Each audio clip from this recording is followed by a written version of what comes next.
Varicose veins కి సరైన చికిత్స కోసం సంప్రదించండి ఎవిస్ హాస్పిటల్. నమస్తే అమ్మా. నమస్తే తల్లి. అమ్మ, భీష్మ ఏకాదశి వస్తుంది కదా. అవునమ్మా. ఎందుకు ఈ ఏకాదశికి భీష్మ ఏకాదశి అని పేరు? ఈ రోజు అసలు ఏం చేయాలి, ఎలా సద్వినియోగం చేసుకోవాలి? ఏకాదశులన్నీ చాలా ప్రసిద్ధమైనవమ్మా. ఉమ్, ఏకాదశి నాడు జీవ ప్రజ్ఞ ఊర్ధ్వముఖంగా ప్రయాణం చేయడానికి సిద్ధంగా ఉంటుంది. ఊర్ధ్వముఖంగా అంటే పైకి నేరుగా వెళ్ళిపోతుంది. ఎందుకంటే భూమి మన శరీరానికి సంకేతం. ఉమ్, ఆ, సూర్యుడు ఆత్మప్రజ్ఞ, చంద్రుడు మనస్సు. ఉమ్, ఈ భూమి సూర్యుడు లంబకోణంలో ఉండి ఏది చేసినా నేరుగా మనకి అలా పైకి వెళ్ళిపోవడానికి వీలవుతుంది. ఉమ్, పైగా ఏకాదశి అంటే 11, 5 జ్ఞానేంద్రియాలు, 5 కర్మేంద్రియాలు, వాటి మీద పెత్తనం చేసేటటువంటి మనస్సు ఏకోన్ముఖంగా ఉంటాయి. జ్యోతిష్ శాస్త్రం తెలిసిన వాళ్ళని అడిగితే ఉమ్, ఇంకా చాలా వివరంగా చెప్తారు. మనలాంటి వాళ్ళకి వివరాలు ఎందుకు, విషయం చాలు. yes. ఎందుకంటే మనం జ్యోతిష్ శాస్త్ర పండితులం కాదు గనక. ఉమ్, అటువంటి ఏకాదశి నాడు మనం గనక ఏది చేస్తామో అది మనకి అత్యధికమైనటువంటి ఫలితాన్ని ఇస్తుంది. ఎందుకు అంటే మనసంతా దాని మీద కేంద్రీకరించడానికి వీలవుతుంది గనక, ఉమ్, మనసు పెట్టి చేయడానికి అవకాశం ఉన్నటువంటి రోజు. అటువంటి 24 ఏకాదశుల్లోనూ కూడా ఈ ఏకాదశికి మాఘమాసంలో వచ్చే శుద్ధ ఏకాదశికి భీష్మ ఏకాదశి అని పేరు. అమ్మా. దీనికి ఒక ఏం చెప్తారంటే భీష్ముడు ఈ రోజు శరీరాన్ని వదిలాడు అని చెప్తారు. ఓ, కానీ వాస్తవం అది కాదు. కాదమ్మా. భీష్మ అష్టమి.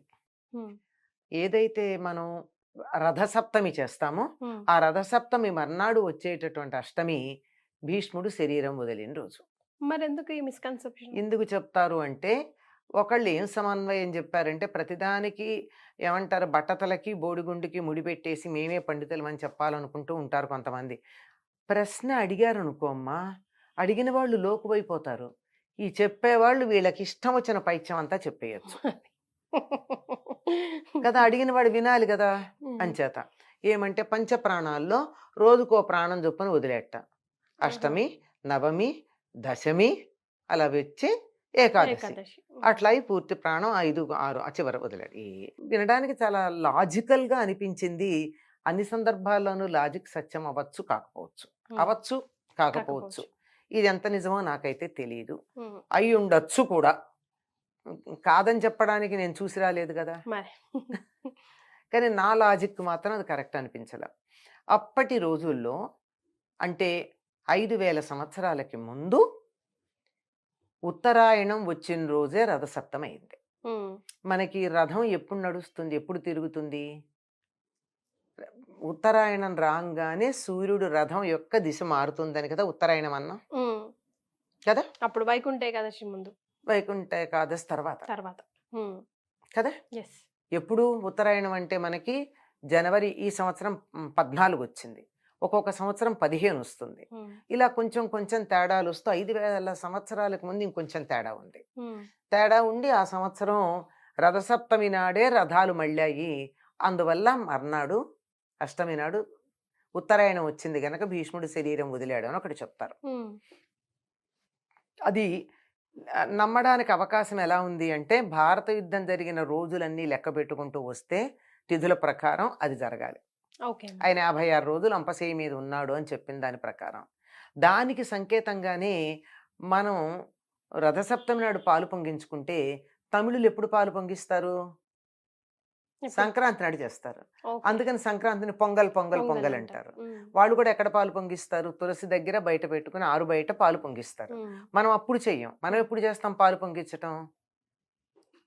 రథసప్తమి నాడు చేస్తాం.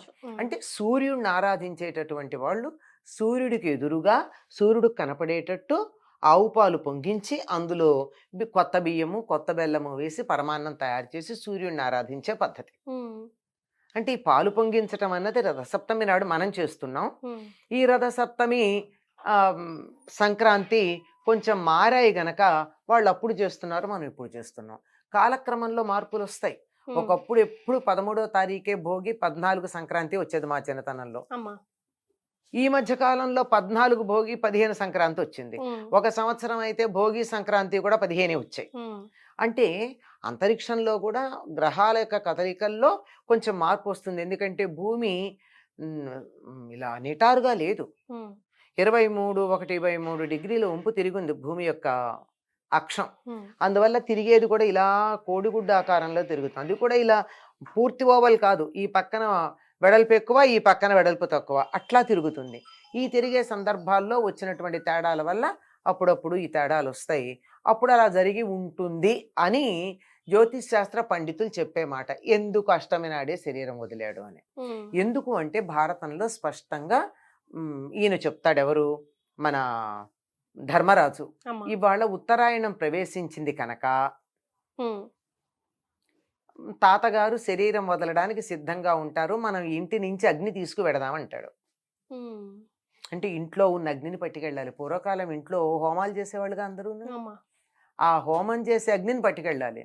మనకు హోమం లేకపోతే బయటే నిప్పు తయారు చేసి కుండలో పెట్టి తీసుకెళ్తున్నారు. వాస్తవంగా ఇంట్లో ఉండే హోమాగ్ని తీసుకెళ్ళాలి. మనం ఆ అగ్నిని తీసుకుని పెడదాం, తాతగారు శరీరం వదిలేస్తారు, ఉత్తరాయణం కోసం ఎదురు చూస్తున్నారు కదా అన్నారు. దీన్ని బట్టి ఎప్పుడు అవ్వాలి?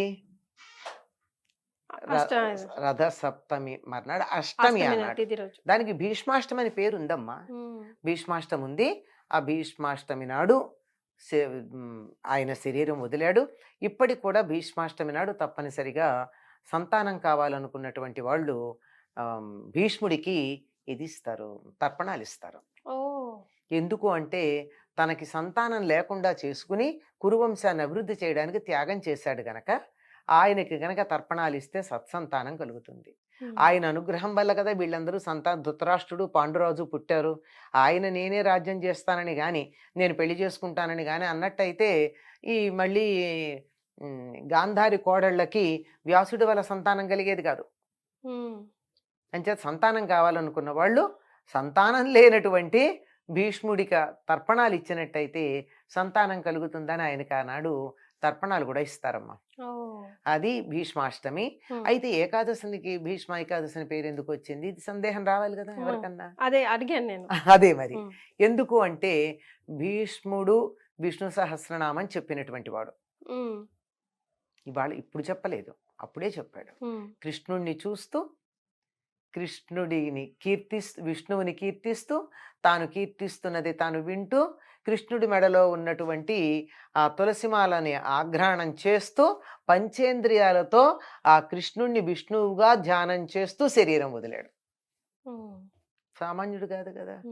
ఎప్పుడు కావాలంటే అప్పుడు శరీరం వదలొచ్చు అన్నటువంటి ఇది ఉన్నది, వరం ఉంది. ఆ వరాన్ని ఈ విధంగా వినియోగించుకున్నటువంటి వాడు కనుక అది ఏకాదశికి అయితే బాగుంటుంది అని మన వాళ్ళు ఏకాదశి నాడు చెప్పడం. ఎస్, కానీ అనంతమైన ఫలితాలు వస్తాయని మీరు ముందుగా చెప్పారు కదమ్మా, మరి మనం ఎలా వాటిని? అందుకే భీష్మ ఏకాదశి నాడు తప్పనిసరిగా విష్ణు సహస్రనామ పారాయణ చేయాలంటారు. ఎందుకంటే భీష్ముడి ద్వారా మనకు అందింది. భీష్ముడు కృష్ణుడిని చూస్తూ చెప్పినటువంటిది అది. అందువల్ల మనం ఎన్ని ప్రయత్నాలు చేసినా ఏం చేసినా ఎందుకమ్మా మన తాపత్రయాలన్నీ? బతికుండగా సుఖంగా ఉండాలి, చనిపోయిన తర్వాత కూడా బాగుండాలి. మనం పునర్జన్మని మరణానంతర జీవితాన్ని నమ్ముతాం కదా.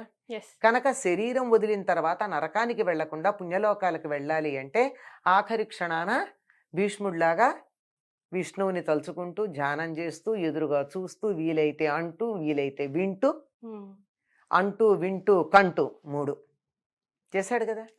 అందుకని ఆనాడు అది గనక మనం భీష్ముడి నుండి మనకు అందినటువంటి విష్ణు సహస్రనామాన్ని మనం పారాయణ చేశామంటే తప్పనిసరిగా ఆ భీష్ముడి వల్ల కూడా మనం కొంత ప్రయోజనం పొంది, అయ్యో వీళ్ళు నే చేసిన పని చేశారని ఆయన కూడా అనుగ్రహిస్తాడేమో. అందువల్ల ఏ క్షణం చివరిది ఎవరూ చెప్పలేము. ఇదిగో అప్పుడే అయిపోతుంది అన్నవాళ్ళు, అది కాదు అప్పుడే అయిపోతారు వీళ్ళు అన్నవాళ్ళు లేచి కూర్చుని హాయిగా 10 ఏళ్ళు 15 ఏళ్ళు బతుకుతున్నారు. హాయిగా ఉన్నారు అనుకున్నటువంటి వాళ్ళు తప్పు నిగిరిపోతారు. అందువల్ల ఏది ఆఖరి క్షణమో మనకి తెలియదు. అందువల్ల ఆనాడు విష్ణు సహస్రనామ పారాయణ తప్పనిసరిగా చెయ్యాలి అని చెప్తారమ్మా. పైగా ఆ రోజు భీష్మ అష్టమి నాడు ఎవరైతే తర్పణాలు ఇవ్వలేకపోయారో వాళ్ళు ఆనాడు తర్పణాలు ఇస్తారు. ఇంకో సంగతి ఏమిటంటే పూరిలో ఉమ్. ఈరోజు కృష్ణుడి చేత భీష్ముడికి తర్పణాలు ఇస్తారు. అవునా? భీష్మ ఏకాదశి రోజు అమ్మా? ఓ, ఓకే. భీష్మాష్టమి నాడు పూరిలో కూడా ఆ జగన్నాథ స్వామి భీష్ముడికి తర్పణాలు ఇస్తాడు. ఓ, సో మనం కూడా అలా ఇచ్చుకోవచ్చమ్మా? ఇచ్చుకోవచ్చమ్మా, మంచి సంతానం కలుగుతుంది. ముఖ్యంగా కొడుకులు లేని వాళ్ళు ఆ రోజు గనక ఆయనకు తర్పణాలు ఇచ్చినట్టయితే సంతానం కలుగుతుందని చెప్తారు. ఓకే. అయితే ఇప్పుడు ఏకాదశి అనగానే మనకు ఒంటిపూట భోజనం ఉమ్. బాగా ప్రాశస్త్యం కదమ్మా. మరి ఒంటిపూట భోజనం ఏంటమ్మా, ఏక అసలు ఆ రోజు పూర్తి ఉపవాసం ఉండడం మంచిది. అసలు ఏం తినకుండా 15 రోజులకు ఒకసారి ఉపవాసం ఉంటే ఆరోగ్యం బాగుంటుందని చెప్పి ఆటోఫాగి అనేటటువంటి సిద్ధాంతం మీద నోబెల్ ప్రైజ్ తెచ్చుకున్న ఓషినోరో చెప్పాడు కదా. ఉమ్. అది మన వాళ్ళు ఏకాదశి నాడు పెట్టారు 15 ఎప్పటి రోజులకు నుంచో ఒకసారి. అది. అదే మరి. ఇప్పుడు కొత్తగా పుస్తకాల్లో చదివితే ఉమ్. మనకి ఇప్పుడు హ్యాపీ. రేపు ఎప్పుడో వాళ్ళు పరిశోధన చేసి ఆ 15 రోజులకు ఒకసారి ఉండే ఉపవాసం కూడా ఏకాదశి చేయండి ఇంకా బాగుంటుందని తర్వాత ఎవరో నోబెల్ ప్రైజ్ తెచ్చుకుంటారు. ఇప్పుడు మన వాళ్ళే తెచ్చుకుంటే బాగుండు. ఇది ఇది విన్నవాళ్ళు ఎవరైనా పరిశోధన చేసి తెచ్చుకుంటే. Yes, right. చాలా సంతోషం అమ్మా, ధన్యవాదాలు. నమస్తే.